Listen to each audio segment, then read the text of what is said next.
Brikina Selmani ka patur të ftuarin më të veçantë, pra Mateo Borrin. Ky fundit është vënë përballë pyetjeve pikante dhe nuk ka nguruar që të tregojë detaje nga historia e tyre dashurisë.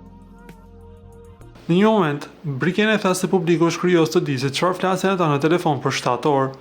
Duke qeshur, Mateo tha se flasin për tema të ndryshme dhe se një muhabet nxjerr tjetrin. Fillon biseda në 10, vazhdon në 12, 2 të natës dhe 4 të mëngjesit, derisa fillon të na zërgjumi me telefonat ndezur dhe zgjohemi po me telefonin ndezur. Deklaroi ai duke zbuluar më shumë rreth raportit të tyre të mirë. Ndërsa pyetjes se kur e ka kuptuar se ishte ajo ideale për të, Mateo shpreh: "Në momentin që kam parë që ti ke patur ndikim emocional të drejtë për drejtë tek humori im, aty kuptova që ti isha femra për mua. Di të them se në një moment më është marrë fryma. Kanë qenë disa emocione si këtej të ndryshme në momentin që të shija në ekran, duke ditur se do të hyja edhe vetë. Në momentin që të kam parë ty e kam kuptuar që rrugtimi im do të kishte ndryshuar komplet nga ai që mund të kisha përfituar.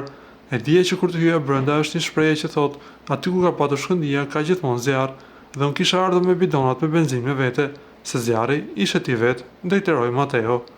"Për mua ka qenë vështirë të bie në dashuri, nuk është e lehtë. Jam një njeri që kam ato të mjet për duke qenë gjatë gjithë kohës në një shtëpi bashk 24 orë. Duke dhe pasur larg aty kuptova se ndjeja mungesën tënde her pas here dhe në momentin që kam parë që ti ke patur ndikim emocional të drejtë për drejtë tek humori im, unë aty kuptova që ti ishe femra për mua. Edhe ai shumë sa të kam puthur ty dorën, nuk ja kam puthur njeriu në jetën time."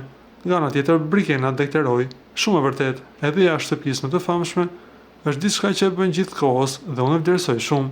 Pastaj diçka që më merr malli kur e shoh në televizion apo Reels ka qenë momenti kur ne flini me duart të bashkuara, që mua më kaputej shpatulla vetëm mos ta lçoja dorën gjatë darkës", deklaroi Mateo, duke hedhur poshtë thashëthemet se ata tani janë të ndarë.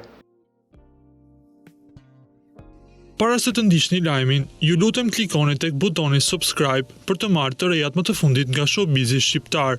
Faleminderit.